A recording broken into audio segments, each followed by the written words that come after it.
They didn't drag her here, they invited her. An accountant, a clean badge, a calendar invite. Then her phone died. Her access vanished. And now she's on a platform where people don't buy bodies, they buy endings. Because tonight she isn't being sold. She's being erased. The rules were simple. No names, no witnesses, no receipts. The men in suits weren't excited. They were calm because this wasn't entertainment. The bidding started low on purpose. Low numbers keep mistakes quiet. She kept counting exits like it mattered. It didn't. Then the room skipped a beat. Someone walked in who wasn't on the list, and in a place where lists are sacred. That only means one thing. The night just changed owners. The night began with money and blood, not as metaphor but as fact. The underground hall beneath the closed hotel breathed in a slow, predatory rhythm, as if the building itself understood what happened below its foundations. The walls were concrete reinforced with steel, stripped of decoration, built to absorb sound and memory alike. This was not a place meant to be remembered. Here, names dissolved into numbers, and numbers decided whether a body left standing or did not leave at all. The platform at the center of the room was low, barely elevated, intentionally unimpressive. It was designed that way so no one standing on it could mistake themselves for someone important. Light fell from a narrow grid above, harsh and white, flattening faces, erasing nuance. The floor beneath the platform had been scrubbed recently, but the scent lingered anyway. Copper, antiseptic, sweat. The kind of smell that settled into the lungs and stayed there long after you left. She stood there because someone higher up had decided she was no longer useful. She had not been dragged in screaming. That would have drawn attention, and attention was inefficient. She had been escorted, quietly, professionally, through corridors she had never been allowed to see during the years she worked for the fund. Her access badge had stopped working hours before. Her phone had gone dark. By the time she understood that the meeting invitation was a lie, the elevator doors had already closed. She was an accountant, not the kind who balanced checkbooks or filed taxes, but the kind who knew how money disappeared without triggering alarms. Shell companies, charitable fronts, real estate projects that never broke ground. She had spent years translating crime into spreadsheets clean enough to pass audits. She had never touched a gun. She had never ordered harm. She had believed, stupidly, that this distance meant something. On the platform, distance meant nothing. The auction moved with the efficiency of a practiced ritual. No announcer raised his voice. No one pretended this was entertainment. Men sat in rows of metal chairs, tailored suits catching the light, watches glinting briefly before sleeves slid back into place. Their expressions remained neutral, not out of morality but habit. Faces like this did not change unless there was profit or threat. She was introduced as an asset tied to unresolved liabilities. Her age was mentioned. Her lack of family protection was noted. Her usefulness was dismissed with a few clipped words. No one said her name. It would have been pointless. She kept her posture straight, not because she was brave, but because panic would have made her easier to reduce. Her mind did what it had always done when danger approached. It catalogued. Exits, angles, the distance between the platform and the nearest guard, the weight distribution in the room. She knew it was futile, but the habit grounded her. The first bid came without hesitation. Not high, just enough to signal interest. Another followed, slightly higher than another. The numbers climbed in neat increments, each one shaving away another imagined future. She understood then that she was not being bought for labor. She was being purchased as closure. Blood would follow the paperwork. She felt it before she saw him. The room shifted, subtly at first. A pause that had nothing to do with the bidding. One man's head turned, then another. The rhythm broke like a skipped beat in a heart monitor. The guard straightened without conscious thought. He entered without announcement. He did not rush. He did not scan the room like someone assessing a threat. He walked as if the space had already adjusted to him, as if the concrete and steel recognized a familiar authority. He wore no visible weapon. His suit was dark, perfectly cut, unremarkable in a way that made it dangerous.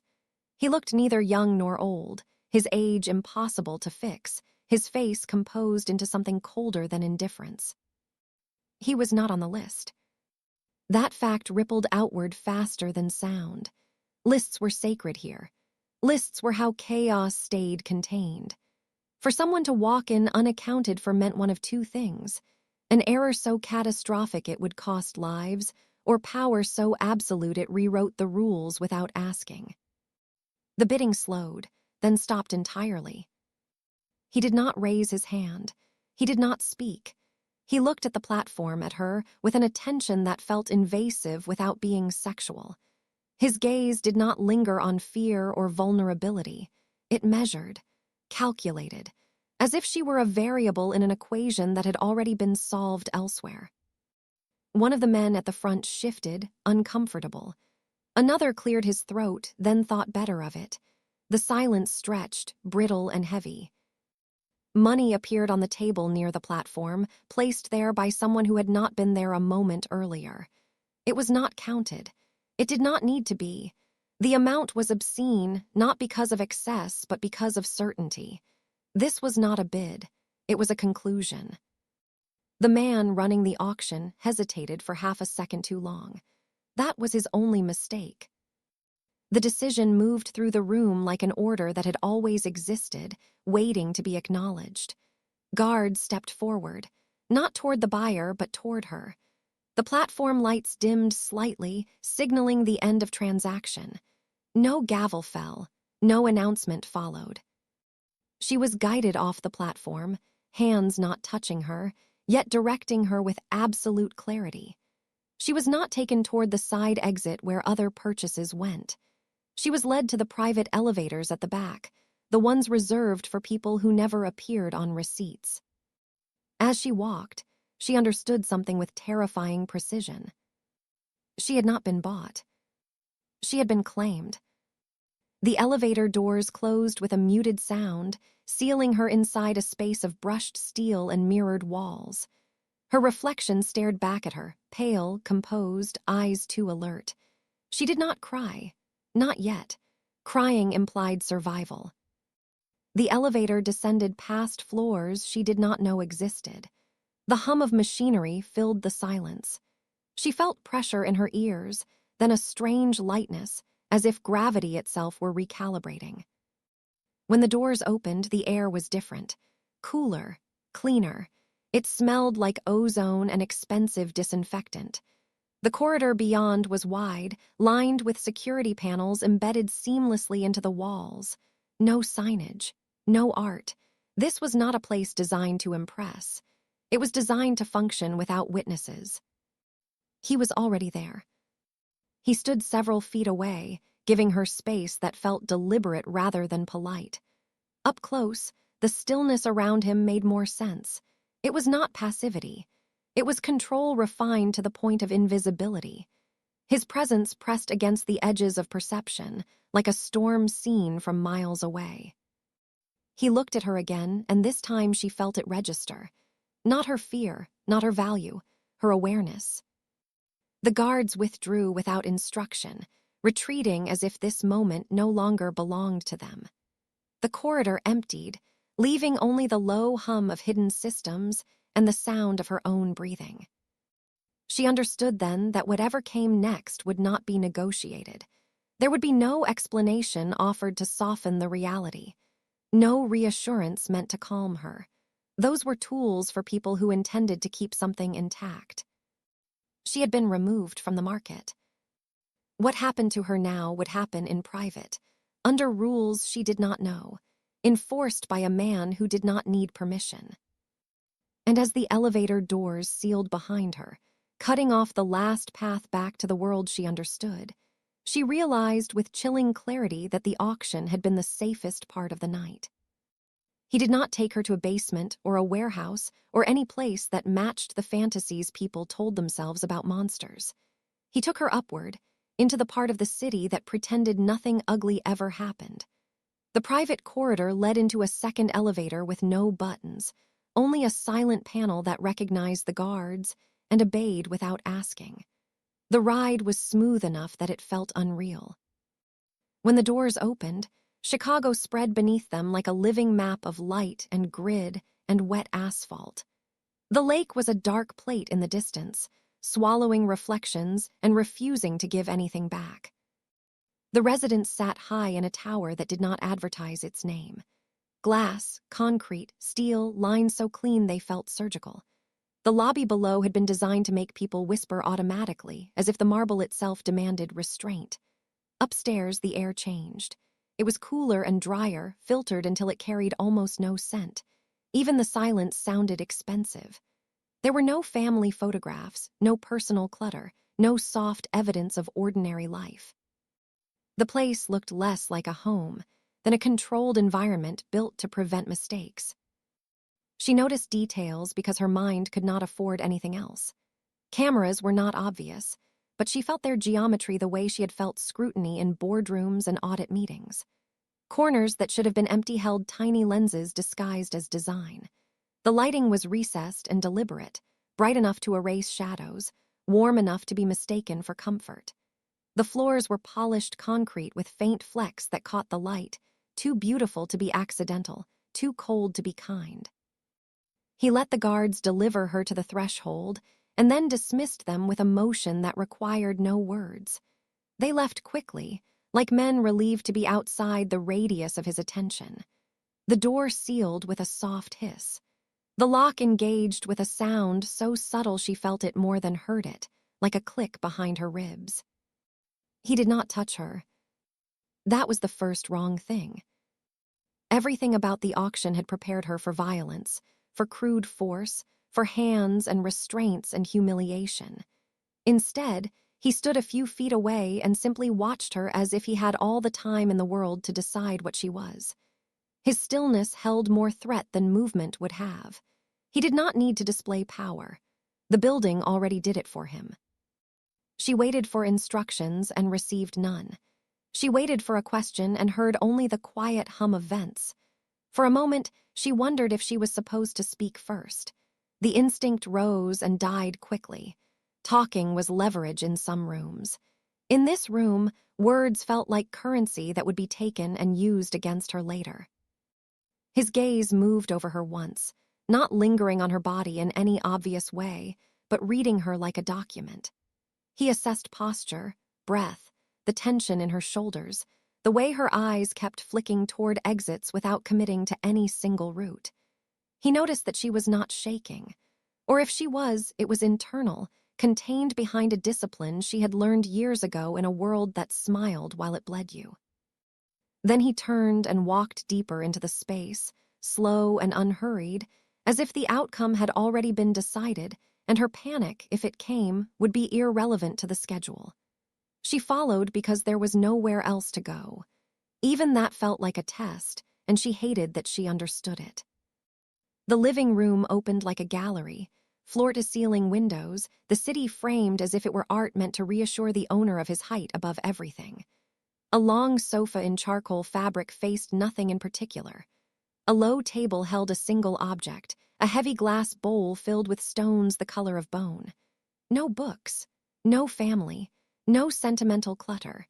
The absence was its own message. This place did not accommodate softness. Beyond the living area, she saw the kitchen. Stainless steel and dark wood, immaculate, unused or cleaned too well to reveal use. A bottle of water sat on the counter with its label turned away, as if branding offended the room's symmetry. She stared at it longer than she should have, because small, ordinary things began to look like traps when everything else was controlled. He moved toward a hallway lined with doors flush to the wall. He stopped at one and opened it with a keyless touch. He looked at her, not urging but indicating. She went in. The room was not a cell. It was too comfortable for that to be an accident. A bed with crisp white sheets. A chair near the window. A wardrobe built into the wall. A bathroom visible through a half-open door, its tiles pale and clean, the lighting soft enough to look forgiving. There was a faint smell of cedar and soap. It was a room designed to reduce screaming. On the bed lay clothes folded with care. A black t-shirt, sweatpants, a robe, socks. New, unworn, washed already to remove store scent. Beside them, a small bag held toiletries, minimal, expensive, chosen for function rather than luxury. She recognized the logic immediately. If she was kept alive, she would be kept in a way that prevented marks anyone else might see later. Bruises were complications. She understood that more clearly than she wanted to. He left the doorway without entering the room and closed the door behind him. Not locked, she suspected, but monitored. The absence of a visible lock made her feel worse, not better. A locked door could be tested. An unlocked door could be an illusion. She stood still for several seconds, listening. No footsteps nearby, no voices, no television. The city beyond the windows offered distant sirens and wind against glass, but inside the suite, the soundscape was controlled. She finally moved, slowly, and began to look for patterns. Her hands did not shake as she checked the window. It did not open. Not sealed entirely, but restricted, a narrow venting gap at most. The glass was thick enough to blur sound. There were no balcony doors. She checked the bathroom. The shower fixtures were modern, the drain covered with a grate that would be difficult to remove. There were towels folded like an upscale hotel, and the mirror was flawless. She stared into it and forced herself to keep her face neutral.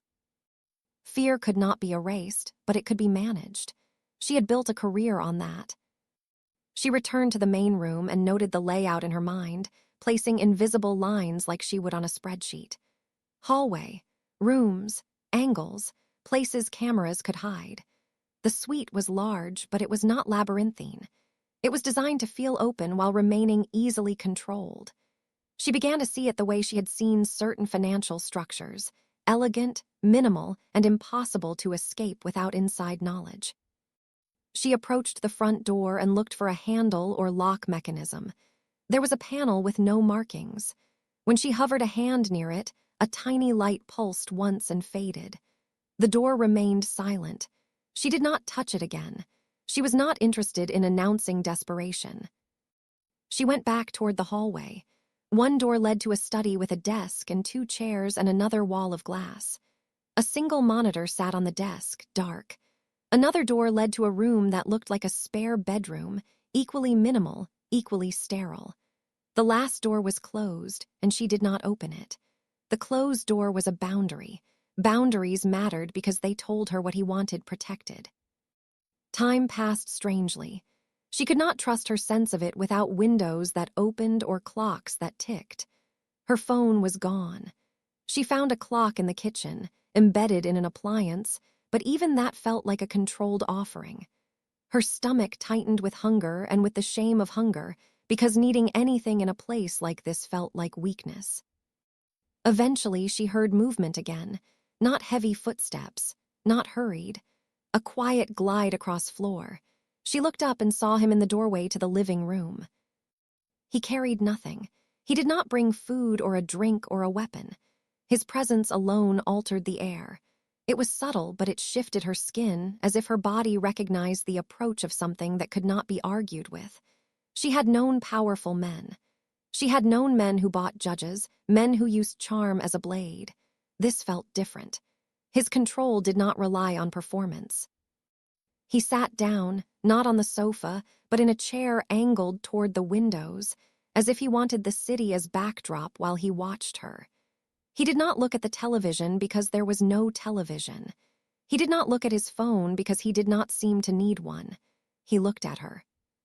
She stayed standing. It felt safer. It also felt like another test. She decided not to sit until she was told, and then she realized he was not going to tell her anything. The silence stretched until it became a tool. In that silence, her mind ran through the immediate facts.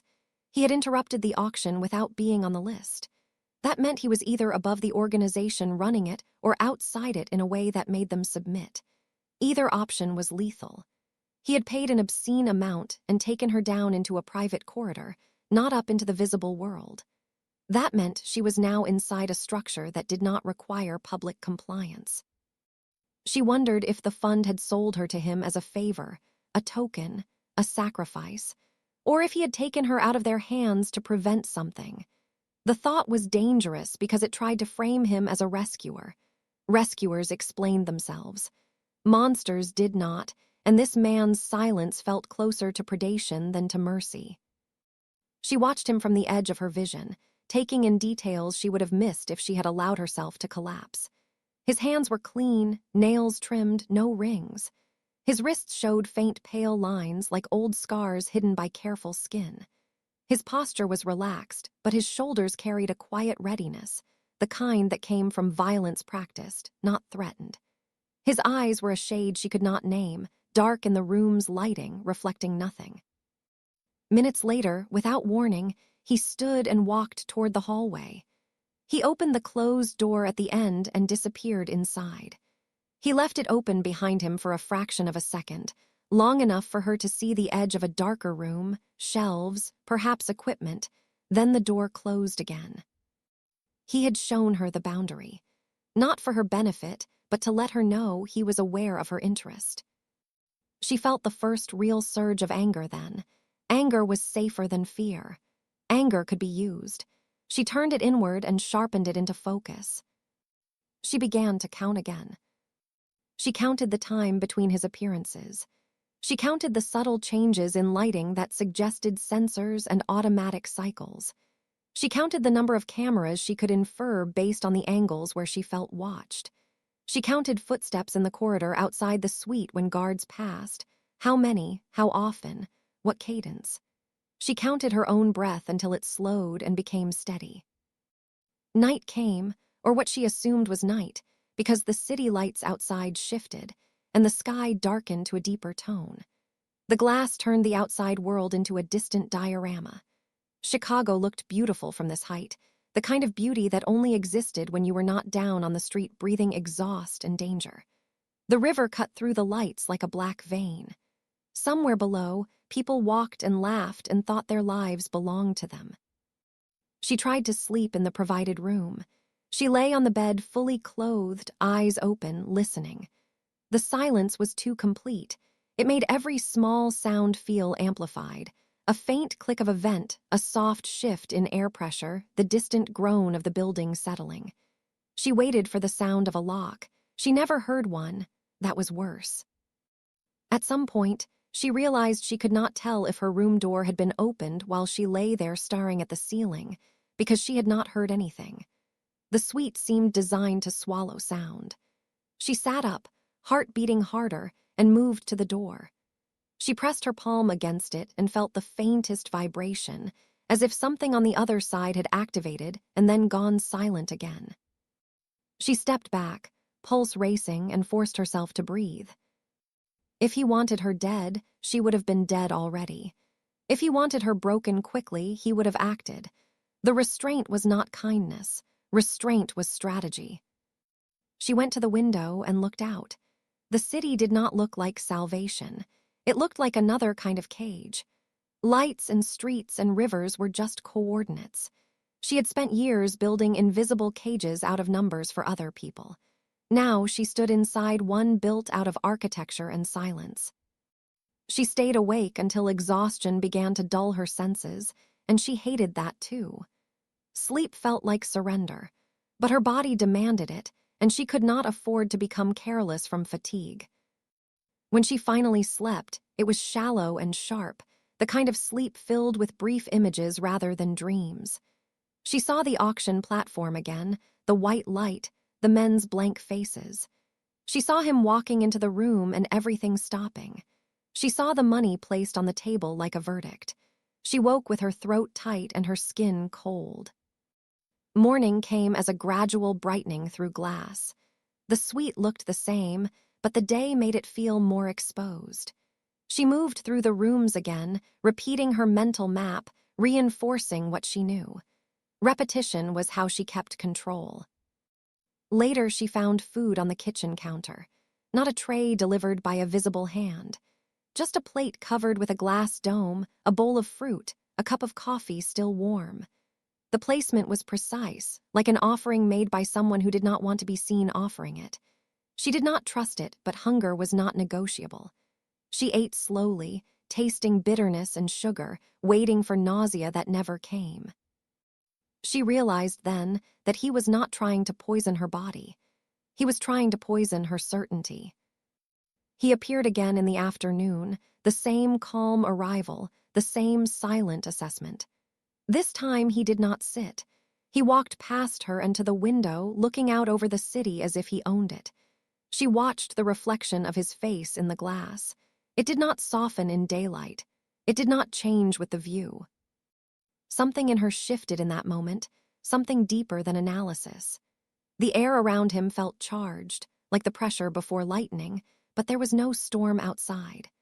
The sensation was bodily, instinctive, and it made her skin prickle with a warning she could not explain. It was not simple fear. It was recognition without context, like the way a locked door felt different from an open one even before you touched it. He turned from the window and looked at her again, and she had the irrational impression that he could hear the counting in her mind, could hear the way she tried to make him make sense. His gaze held no apology for what he had done. It held no justification either. It held only the certainty that she was here because he had decided it. He left, she remained. That was the structure of the place. Not torture, not conversation, but a slow demolition of her assumptions. The house asked nothing of her directly. It simply removed options until choice became an illusion. By the second night, she understood the most terrifying truth about the residence. It did not need to threaten her. It had been built for people who never expected refusal. Its luxury was not comfort. Its silence was not peace. It was a controlled environment where questions did not exist because answers were irrelevant. And the man who owned it moved through it with a familiarity that felt older than wealth, older than crime, older than any city. His footsteps did not echo like everyone else. The building seemed to absorb them, accept them, as if he belonged to the architecture the way a shadow belonged to night. She stood at the window and watched the grid of Chicago pulse below, the lights like veins carrying life to a body that did not know it was being watched. She felt, with a cold clarity, that she had crossed a line the moment the auction ended, and the world she understood had been sealed behind elevator doors. In this place, she realized, she was not meant to ask why. She was meant to endure long enough to learn what he wanted her to become. The shift did not begin with violence. It began with stillness so complete it felt engineered. The day had settled into a muted gray, the kind that flattened the city into layers of concrete and glass. Light filtered through the windows without warmth, turning the suite into a controlled environment rather than a living space. She had been counting again, marking time by subtle changes in brightness and shadow, when she noticed the anomaly on him. It revealed itself not as spectacle, but as error. He stood near the kitchen counter, sleeves rolled back with the same precision that defined everything about him. The movement was unremarkable, almost casual, yet her attention locked onto his forearm as if drawn by instinct rather than curiosity. The scar sat just below his elbow, partially hidden, its shape wrong in a way she could not immediately articulate. It was not jagged like shrapnel or clean like a surgical incision. It was too deliberate, too symmetrical. A wound that had been made with intention, rather than force. Her mind did what it always did when something did not fit. It slowed. It isolated detail. The scar was narrow and elongated, edges pale against darker skin, sinking slightly as if the flesh beneath had never fully recovered. It did not look old in the way gunshot wounds aged, distorted and uneven. This was something else. It reminded her of precision instruments, of damage done by something sharp and controlled. And beneath it, barely visible unless the light hit just right, faint discoloration radiated outward, subtle enough to be dismissed as shadow but persistent enough to register as wrong. She did not plan to touch it. The decision happened somewhere beneath conscious thought, a reflex born from years of studying numbers until they revealed truths people tried to hide. Her fingers lifted almost on their own, hovering for a fraction of a second before making contact. The moment her skin met his, the world stuttered. It was not dramatic. There was no surge of heat, no immediate pain. It was more like a skipped frame in a film, a brief misalignment between intention and sensation. The room did not disappear, but it shifted, as if gravity had recalibrated itself around that single point of contact. Her breath caught, shallow and sharp, and something deep in her chest tightened in response. He did not move. That was what unsettled her most. Any normal reaction would have been withdrawal, a flinch, a correction. Instead, his muscles went rigid, not with surprise but with restraint. The air between them thickened, charged with an awareness that had not existed seconds before. She became acutely conscious of proximity, of the precise distance separating their bodies, of the way his attention snapped fully onto her without a word. Her fingers dropped back to her side, pulse racing, mind scrambling to categorize what had just happened. She told herself it was static, some quirk of nerves, the stress of captivity manifesting as sensation. But the explanation rang hollow even as she formed it. The rest of the day passed in a blur she could not fully recall. He maintained his silence, his distance, yet something fundamental had changed. His presence felt closer even when he was across the room. She felt watched in a way that had nothing to do with cameras or surveillance. It was as if some internal barrier had been breached, granting him access she had not consciously granted. Night arrived without ceremony. She lay awake on the bed, the sheets cool against her skin, the city's lights reflecting faintly across the ceiling. Sleep refused to come. Her body remained tense, alert, as if anticipating something it could not name. The silence of the suite pressed in on her from all sides, amplifying every small sound until it felt like an intrusion. She did not hear him enter the room. She sensed him. The shift in air came first, subtle but unmistakable. The temperature changed, or perhaps her perception of it did. Her breathing slowed involuntarily, each inhale shallow, each exhale measured. She remained still, eyes closed, unwilling to announce awareness. He stood at the foot of the bed for several seconds, unmoving. She could feel the weight of his attention settle over her, heavy and deliberate. It was not the gaze of an owner inspecting property. It was something more animal, more restrained, as if he were holding himself in check through force of will alone. When he moved closer, it was with care that bordered on reverence. The mattress dipped slightly as his weight shifted, the bed responding to him as everything else in the suite seemed to. She felt his presence beside her, close enough that warmth radiated through the thin barrier of fabric and air. He did not touch her immediately. The delay stretched, taut with unspoken tension, until her body betrayed her with a shallow inhale that bordered on a gasp. The sound broke whatever restraint he had been maintaining. His hand came to rest against her shoulder, fingers splayed, firm but controlled. The contact sent a shock through her system that had nothing to do with pain. His touch was precise. He did not grope or grasp.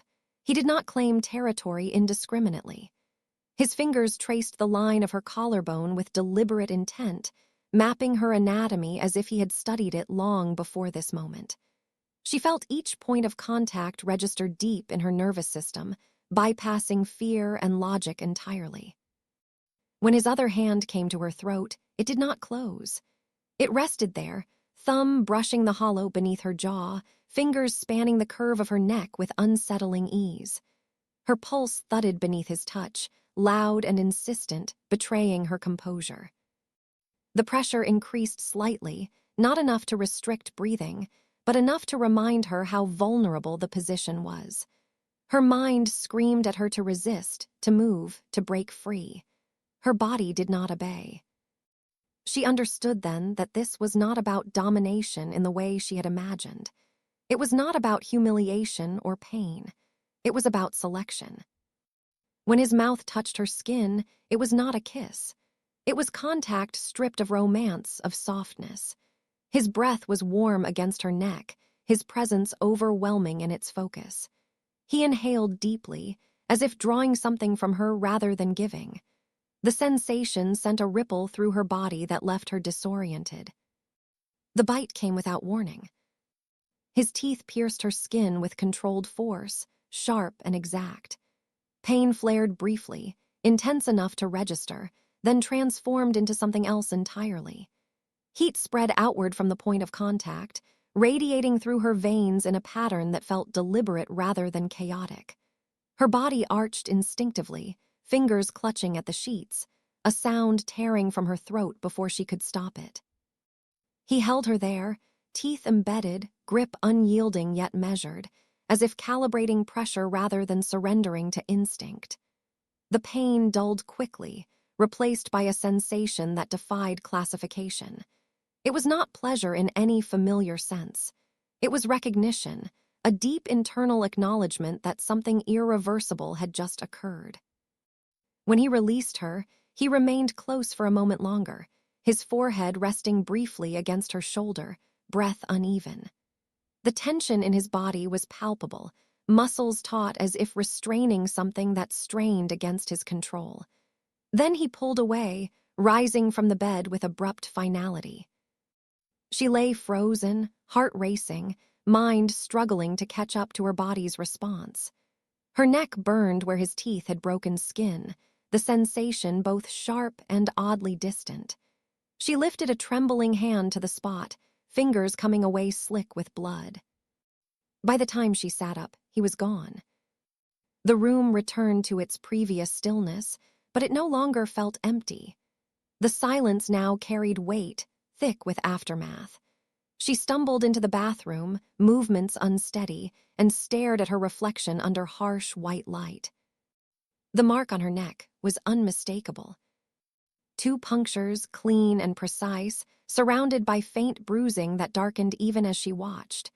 It looked deliberate, almost ceremonial, positioned with care rather than violence. She pressed a cloth against it, wincing at the sting, but the bleeding slowed quickly, the wound closing with unnatural speed. By morning, the marks had faded to little more than faint impressions, easily concealed beneath fabric or hair. Anyone else might have dismissed them as nothing. She could not. Something inside her had changed. The following nights brought dreams unlike any she had ever experienced. They were vivid and disorienting, filled with movement and sensation rather than narrative. The city transformed in her sleep, its streets pulsing with a life she had never noticed before. Buildings loomed like sentinels, shadows stretching and contracting as if breathing. She ran through alleys with unfamiliar agility, senses sharpened to an impossible degree. In every dream, he was there. Not as the man she had seen in the suite, composed and controlled, but as something other. His outline blurred, form shifting at the edges, eyes burning with a predatory intensity that made her chest tighten even as fear flickered through her. He moved through the dreamscape with ease, part of it rather than separate. She woke each time drenched in sweat, heart pounding, the echo of his presence lingering like a phantom touch. Her body reacted before her mind could impose reason, skin hypersensitive, nerves humming with residual energy. During the day, the suite felt different. The air seemed heavier, charged with something she could not see. Sounds carried differently, sharper and clearer. She found herself noticing details she had missed before, the faint electrical hum behind the walls, the distant rush of traffic far below, the subtle variations in scent carried through the ventilation system. Her own body betrayed her in small, unsettling ways. Hunger came suddenly and fiercely, not for food but for proximity. She felt an inexplicable pull toward the places he frequented, drawn to the residual traces of his presence like a compass needle seeking north. When he appeared, her pulse quickened involuntarily, breath catching despite her efforts to remain composed. He kept his distance after that night. When he entered the suite, he remained on the far side of the room, posture rigid, jaw tight. His eyes lingered on her longer than before, dark and conflicted, as if he were assessing damage. She sensed something like regret beneath his control, a tension that mirrored her own confusion. The mark on her neck continued to fade until it was barely visible, but the sensation beneath her skin did not. Heat pulsed intermittently through her veins, especially when he was near. At times it bordered on pain, a deep ache that settled into her bones and refused to be ignored. She tried to ground herself in logic, to frame the experience as trauma-induced hallucination, a stress response manifesting as sensation and dreams. The explanations felt thin, insufficient to account for the consistency of what she felt. She began to understand that the mark he had left was not meant to be seen. It was meant to be felt. Whatever he had done to her had bypassed the surface entirely, embedding itself deeper than skin. It was not something she could scrub away or rationalize out of existence. It was a signal, a claim written into her nervous system, asserting itself with quiet persistence. She stood at the window one evening, watching the city's lights flicker on as dusk settled. The reflection staring back at her looked the same as it always had, but she knew better now. Beneath the familiar features, something else stirred, restless and alert. In the glass, she saw him approach, his figure appearing behind her without a sound. She did not turn immediately. She felt him there, close enough that the space between them seemed to vibrate with unspoken tension. The city outside glowed like a living organism, unaware of the transformation unfolding high above its streets. She pressed her palm against the cool glass, grounding herself in the reality she knew even as it slipped further from her grasp. The mark he had left could not be erased. It did not fade with time or distance. It lingered in her dreams, in her heightened senses, in the way her body responded to his presence as if it recognized him as something essential. She did not yet understand what it meant or what it would demand of her. She only knew that the quiet woman who had stepped onto the auction platform no longer existed in the same way. Something had answered inside her the moment his teeth broke skin. And whatever had awakened was not going to be ignored. The war revealed itself the way all real wars did, not with explosions or declarations, but with absences. It began with people who stopped returning calls. Men who had always answered on the first ring suddenly let phones vibrate into silence. Couriers missed deadlines by minutes, then by hours, then vanished entirely. Accounts that had balanced perfectly for years developed microscopic inconsistencies, not enough to trigger alarms, but enough to unsettle anyone who knew how power actually moved. The city did not notice. The city never noticed until bodies appeared, but he noticed. She noticed too, because the house changed. The suite remained immaculate, the routines intact, yet the rhythm beneath them faltered. Guards rotated more frequently. Security protocols shifted without explanation. Certain corridors were sealed for hours at a time, then reopened as if nothing had happened. The building felt tighter, more alert, like an animal that had sensed pressure in the air. She had learned to read him by now, not through words but through proximity and restraint. His movements grew sharper, his absences longer. When he was present, his attention fractured, split between her and something vast and unseen pressing at the edges of his control. The silence between them changed quality. It was no longer a tool, it was a shield. She began to understand that he was not merely a crime lord operating within a system. He was the system. The truth emerged in fragments, never offered directly, but impossible to ignore once assembled. Names surfaced briefly in overheard conversations beyond closed doors, spoken with caution, sometimes not spoken at all. Symbols appeared where corporate logos should have been, etched subtly into metal or embedded into architecture older than the buildings themselves. She recognized the pattern with a clarity that unsettled her. This was not a syndicate that had grown organically out of profit. This was an order that had adapted. Long before banks learned to launder money and governments learned to erase inconvenient histories, There had been other ways to enforce balance. Agreements sealed without ink. Territories maintained through fear that never needed to announce itself. The city had been shaped by these forces quietly, block by block, decade by decade, until concrete and steel replaced stone and forest, but the foundation remained the same. He belonged to that foundation. The mark on her body reacted to the knowledge before her mind fully processed it. A low ache settled into her bones whenever she was close to information that brushed against the truth.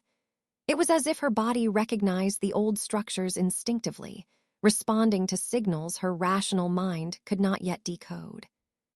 The attack did not come from outside. That was the most dangerous part.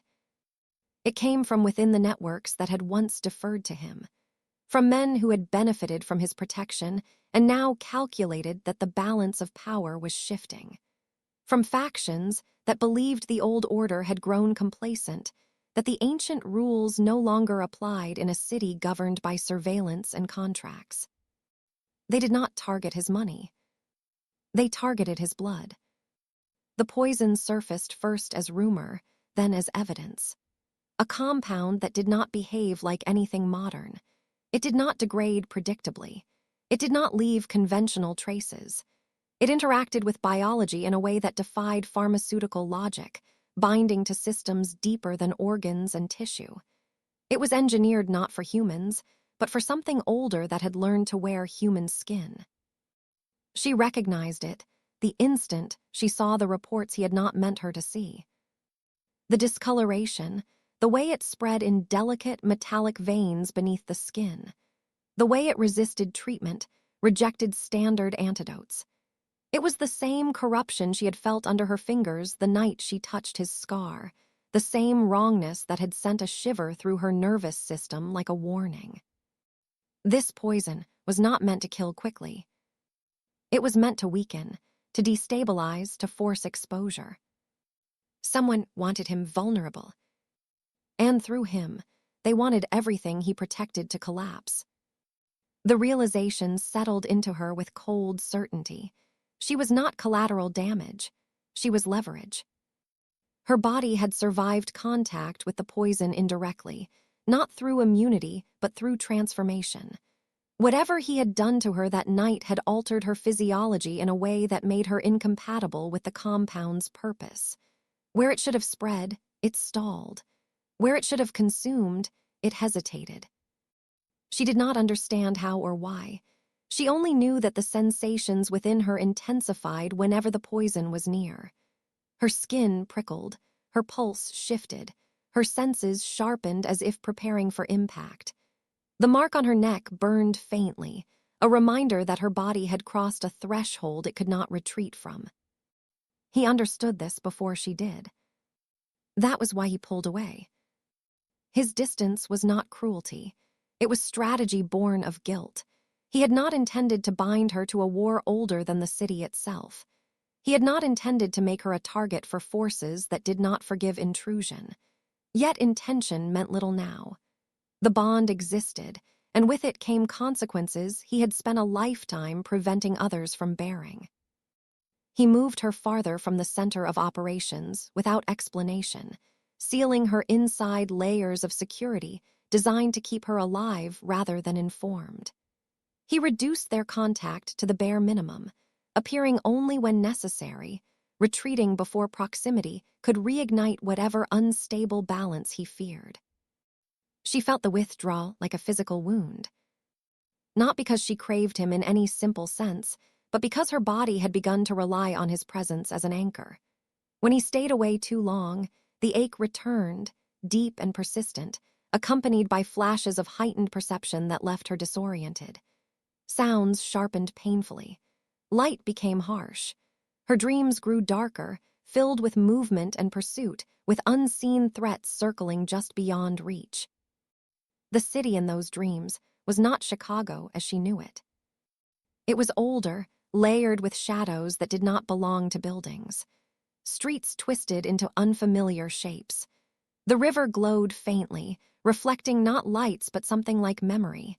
And always, beneath the concrete, something moved, restless and hungry. She sensed the war escalating, even before evidence reached her. Sirens multiplied in the distance. News feeds filled with stories that felt disconnected on the surface. Unexplained fires, financial institutions shuttered overnight, entire crews arrested on charges that never made it to trial. Men disappeared without names attached, their absence noticed only by those who depended on them. He was bleeding influence, not in dramatic spurts, but in precise, calculated losses. Whoever orchestrated the attack understood him well enough to avoid direct confrontation. They used proxies and deniability, forcing him to expend resources containing threats that never fully revealed themselves. She saw the toll it took on him in the rare moments he allowed himself near her. His control remained intact, but it strained now, like a steel cable under too much weight. Dark circles settled beneath his eyes, faint but undeniable. The air around him vibrated with suppressed violence, energy held back through sheer discipline. He spoke to others in clipped instructions, his authority unquestioned, yet she sensed the urgency beneath it. The night she realized he intended to disappear came quietly. She noticed the change in the house first. Systems powered down in sections she had grown accustomed to seeing active. Certain guards rotated out permanently. The security grid reconfigured itself into a pattern she recognized instinctively as evacuation rather than reinforcement. When he finally appeared, he stood farther away than usual, as if proximity itself had become a liability. She understood then that his plan did not include her. He was preparing to remove himself from the board entirely, to vanish into the parts of the world where the old order still held sway, where the poison could not reach him without consequence. In doing so, he would draw the war away from her, severing the bond through absence rather than confrontation. It was a calculated sacrifice. He believed that distance would weaken the connection enough to spare her the worst of what was coming. He believed that if he became a ghost again, the forces hunting him would lose interest in her. He underestimated the bond. As his presence faded from the suite, the effects on her intensified. The ache sharpened into something closer to pain, a constant pressure beneath her skin that refused to be ignored. Her senses overloaded without his stabilizing proximity. She began to feel the city too strongly, each pulse of violence and fear resonating through her nervous system as if she were tuned to a frequency she could not shut off. She realized then that the war was not something happening around her. It was happening through her. Her body had become a conduit, a point of intersection between an ancient order and a modern battlefield. The mark on her neck pulsed faintly in response to threats she could not see, reacting to movements in the city long before news reached the surface. She felt the poison when it was deployed, a distant, nauseating sensation like metal on her tongue, followed by a surge of heat that burned it away within her. She was no longer entirely human. The knowledge terrified her, but it also clarified something fundamental. He could not protect her by leaving. His absence did not shield her. It destabilized her further, stripping away the only point of reference her altered body recognized as safe. The war he thought he could fight alone had already claimed her as terrain. She stood at the window one evening, watching emergency lights flicker across distant streets, and felt the city respond to her awareness in subtle ways. The hum beneath the concrete deepened, like a low growl vibrating through infrastructure and bone alike. The sensation sent a chill down her spine that was not fear but anticipation. She finally understood the scale of what had been set in motion. This was not a power struggle over territory or profit. It was an attempt to dismantle a balance that had kept something far worse contained. By targeting him, they had exposed fault lines that ran beneath the entire city, fault lines she could feel now with unsettling clarity. And by binding her to him, intentionally or not, he had placed her at the center of it. As night fell, the sky darkened over Chicago, clouds swallowing the last traces of reflected light. The city held its breath, unaware of the forces aligning beneath its streets. She pressed her hand to the glass, grounding herself in the cold surface, and felt the faint echo of his presence like a pulse at the edge of her perception. He intended to disappear to save her. She realized, with grim certainty, that if he succeeded, the war would not end. It would simply lose its last restraint. He was taken without spectacle. No sirens cut through the city. No headlines bloomed across glowing screens. The markets opened on time, traffic flowed, and the river carried reflections as it always had. Chicago did not notice when one of its oldest anchors was removed, because the mechanisms that governed such things were designed precisely to avoid attention. Power rarely fell loudly. It was silenced. The capture happened within the rules he himself had upheld for decades, not by enemies screaming for blood, but by those who spoke the language of balance and order. By the inner law of the clan, he had become a liability, not because he had lost control, but because his continued existence threatened a collapse that could not be contained. He had allowed the bond to exist. He had allowed a human to survive what no human should.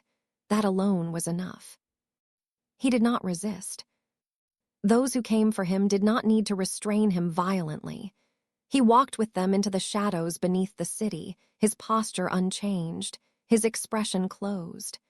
In doing so, he confirmed what they already believed, that he accepted the verdict, that his disappearance would restore equilibrium, that his life was an acceptable price. When the house went silent, she felt it immediately. The absence struck her body before her mind could process it. The constant low-level tension she had lived with for days vanished all at once, replaced by a hollow pressure so sharp it stole her breath. Her knees buckled, and she caught herself against the kitchen counter as the world tilted violently out of alignment. Something fundamental had been severed. The ache she had learned to endure transformed into pain that radiated outward from her core, spreading through her limbs like fire beneath skin. Her vision blurred at the edges. Sounds fractured into sharp, dissonant layers. The mark on her neck burned as if freshly made, the sensation no longer contained, but demanding release.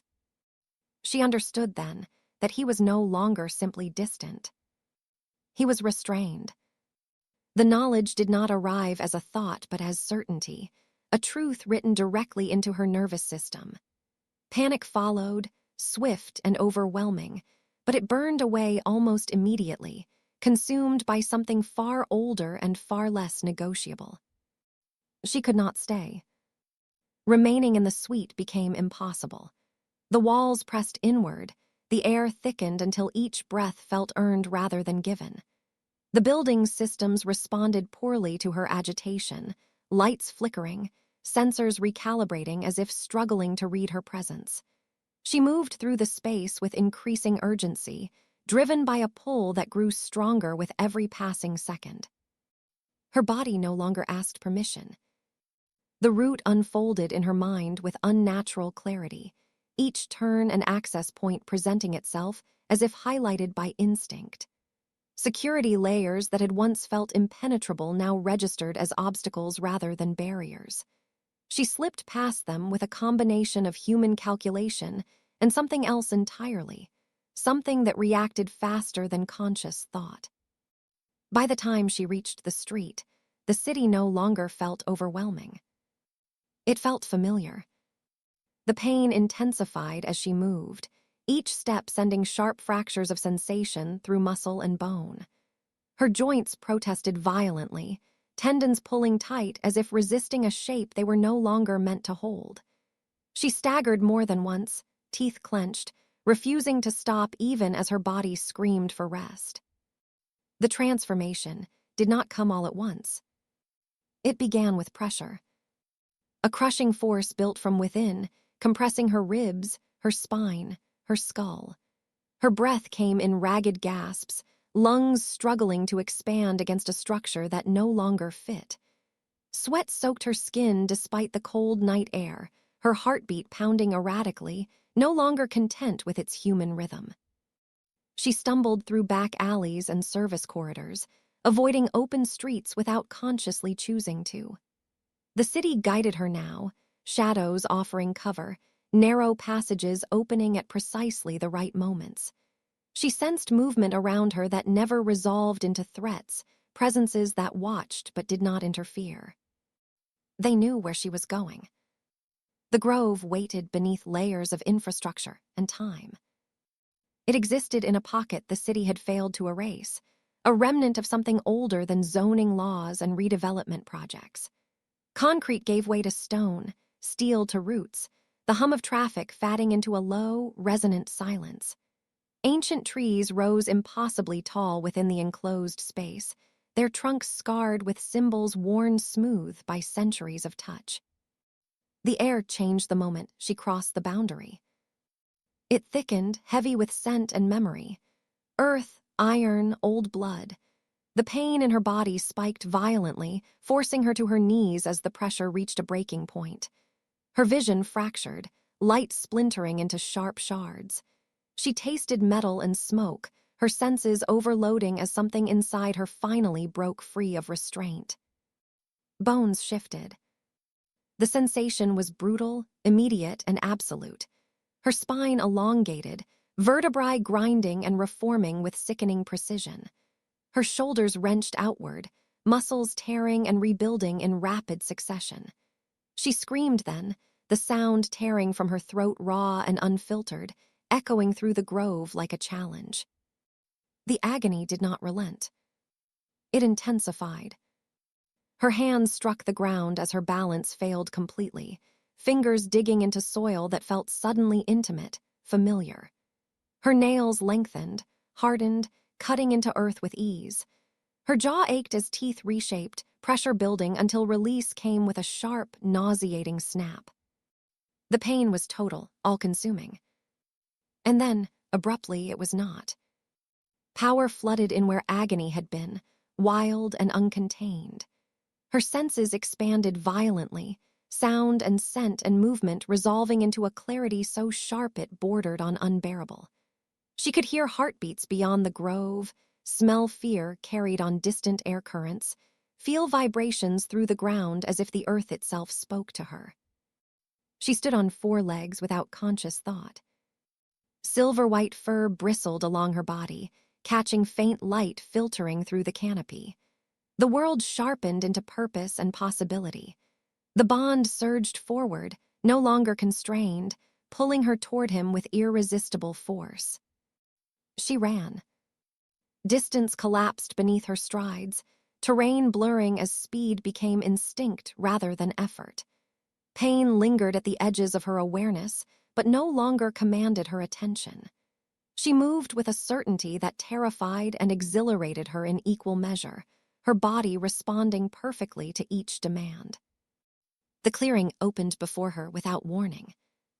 Stone pillars ringed the space, ancient and weathered, their surfaces etched with symbols that resonated painfully in her skull. The pack surrounded the central altar in disciplined formation, dozens of shapes poised in tense stillness. At the center, bound not by chains but by law, he knelt with his head bowed. The scent of him hit her like a blow. Relief, despair, resolve, all tangled together beneath the metallic tang of blood. His posture was rigid, composed even in submission, his acceptance of death evident in every line of his body. The elder approached with ritual precision, a blade catching faint light as it rose. She crossed the boundary of the circle, without hesitation. The pack reacted instantly, bodies tensing, growls rippling outward in warning.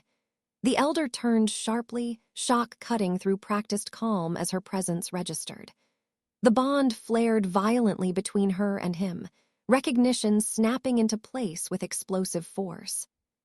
She shifted back to human form mid-stride, the change abrupt and jarring. Bones compressed, fur receded, skin reasserting itself with burning intensity. She staggered but did not fall, planting her feet on stone slick with ancient stains. The pain returned briefly. then receded beneath the surge of adrenaline and purpose. She did not speak. She did not need to. Her presence alone altered the dynamic of the grove. The pack felt it, every member stiffening as the incomplete bond resolved itself in real time. He lifted his head slowly, disbelief and raw emotion breaking through his controlled exterior as his eyes found her. For a moment, the world held its breath. Then he understood. He bared his throat. The gesture was absolute, an offering older than any law written in ink. Acceptance, surrender, trust layered together in a single movement.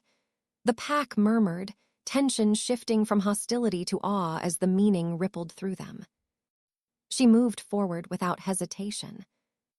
Her teeth found his skin with unrestrained force, the bite deep and decisive. Blood filled her mouth, rich with power and memory. The bond detonated. Their consciousness collided in a violent rush, no gentle merging, no romantic haze. Fear and guilt and longing slammed together, stripped of pretense. His relief surged into her, overwhelming in its intensity, matched by her own fierce determination to survive and claim what had been denied. Energy tore through her system, wild and blazing, sealing the bond completely. The pain that followed was sharp but fleeting, eclipsed by the sense of rightness that settled into her bones. She felt him anchor to her in return, the connection locking into place with an inevitability that silenced every doubt. The elder stepped back, reverence replacing judgment. The execution was no longer possible. The pack recognized the truth instantly, the ancient law asserting itself without need for interpretation. The bond was complete, the balance restored not through death, but through transformation. She released him slowly, breath ragged, body trembling as the final echoes of power settled.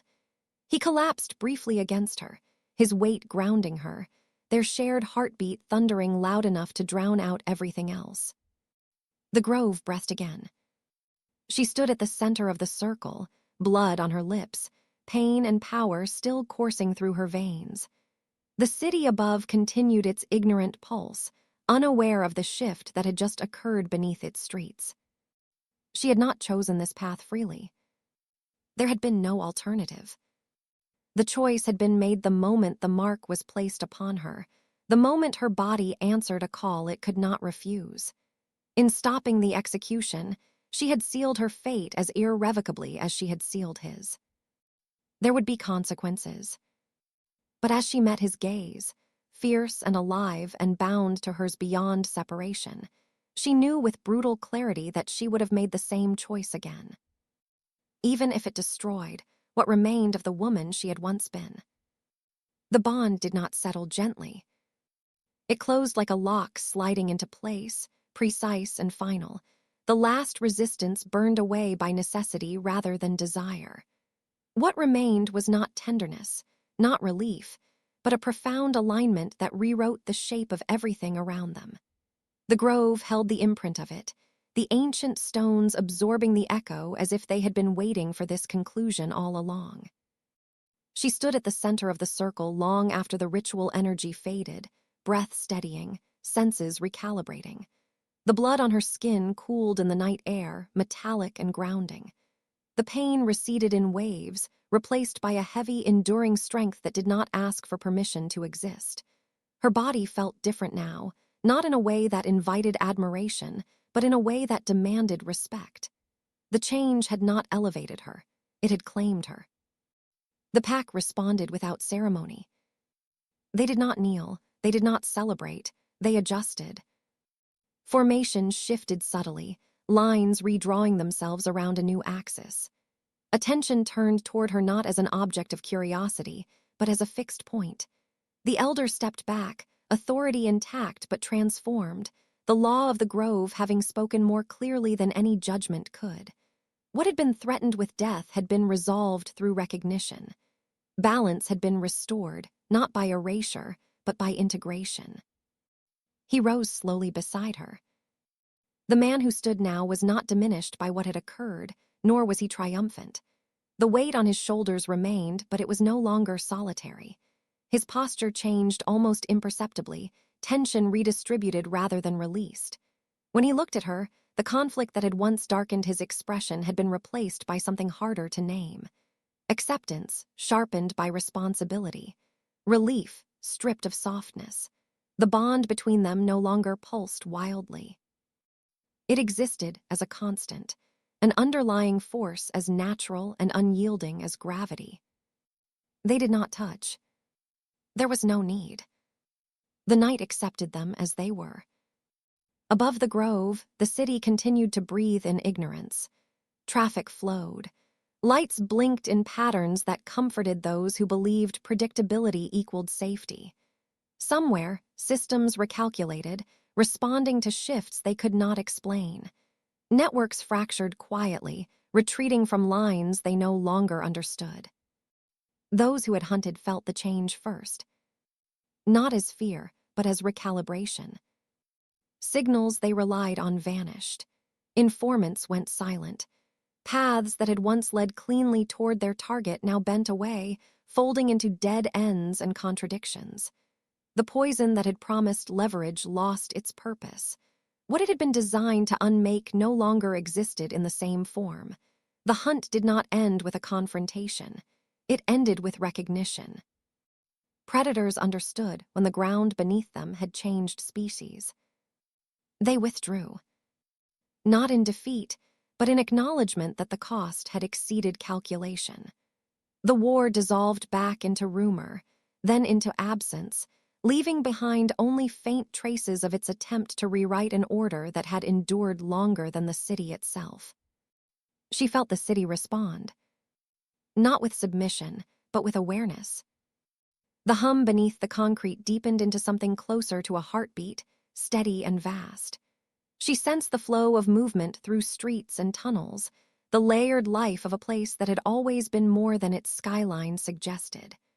Her perception did not stretch endlessly, but it reached far enough to know when something belonged and when it did not.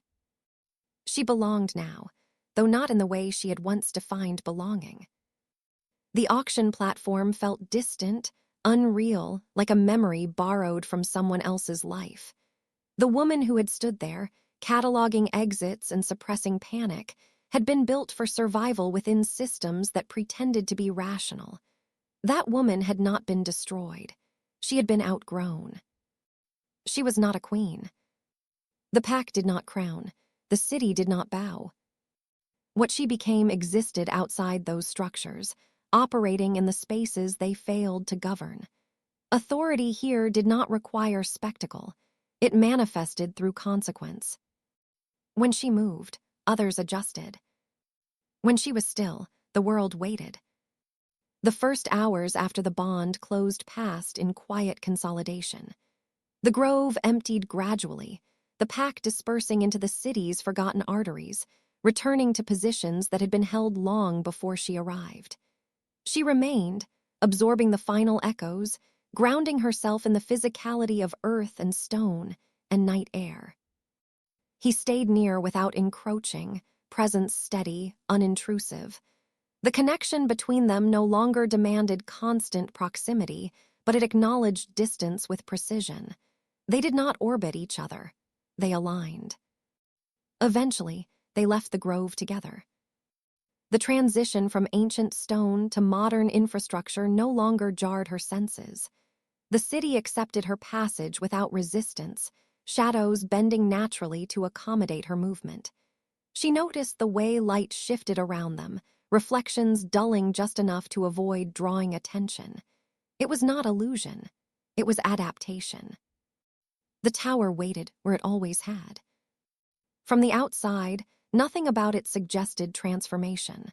Glass and steel rose cleanly into the night, a monument to money and ambition. Inside, the systems recognized the shift immediately. Access points recalibrated. Security layers adjusted their priorities. The residence did not feel like a cage anymore, but it did not feel like refuge either. It felt like a threshold. She moved through the space with a familiarity that surprised her. The rooms no longer pressed inward. The silence no longer demanded endurance. It responded to her presence, reshaping itself around a new equilibrium. She could feel the lines of control that had once enclosed her, now porous, redefined. He watched her with an attention that had changed shape. It no longer measured or restrained. It acknowledged. The house no longer functioned as a barrier between them. It became a tool, one of many, subordinate to forces far older and less forgiving. They did not speak of the war that had nearly consumed him. They did not name the enemies who had retreated. Silence served them better than language ever could. Night after night, the city adjusted. Those who had benefited from the old balance continued their routines, unaware that the foundation beneath them had shifted subtly but permanently. Contracts held. Territories stabilized. The violence that did surface did so with purpose rather than chaos, contained rather than explosive. The pack moved unseen. She learned the rhythm of it without instruction, the way certain hours belonged to movement and others to stillness, the way information traveled through absence rather than presence. She did not command. She did not need to. The bond informed her when intervention was required and when restraint preserved order more effectively than force. Her humanity did not vanish. It sharpened. Memory remained intact, but it no longer dictated fear. The skills she had honed in another life did not become obsolete. They evolved, integrated into a broader awareness that refused simplification. She understood systems now not just as abstractions, but as living structures that responded to pressure and neglect with equal violence. She understood him more clearly, too. The loneliness that had defined him had not been cured. It had been contextualized. Leadership no longer required isolation as its price. Responsibility was shared without being diluted. The bond did not soften his edges. It gave them direction. They existed side by side, not merged, not diminished. When dawn approached, the city's lights dimmed in sequence, surrendering gradually to gray. She stood by the window and watched the transition with an awareness that extended beyond sight. Morning did not banish the night. It layered itself over it, thin and temporary. What belonged to night did not vanish with the sun. She turned from the window and moved deeper into the residence, feeling the echo of the bond settle into something stable and enduring. The future did not present itself as promise or threat. It existed as terrain to be navigated, shaped by choices that no longer pretended to be free of consequence. The story did not end with her survival. It ended with clarity. She was no longer something that could be sold. She was no longer something that could be spared. She belonged to a darkness that did not ask permission and did not apologize for existing. And the city, whether it understood or not, would adapt accordingly. Because the night had claimed what was its own. And it was not inclined to give it back. Story written and directed for Dark Hearts Collection. Thank you for being part of this silence between storms. More stories soon.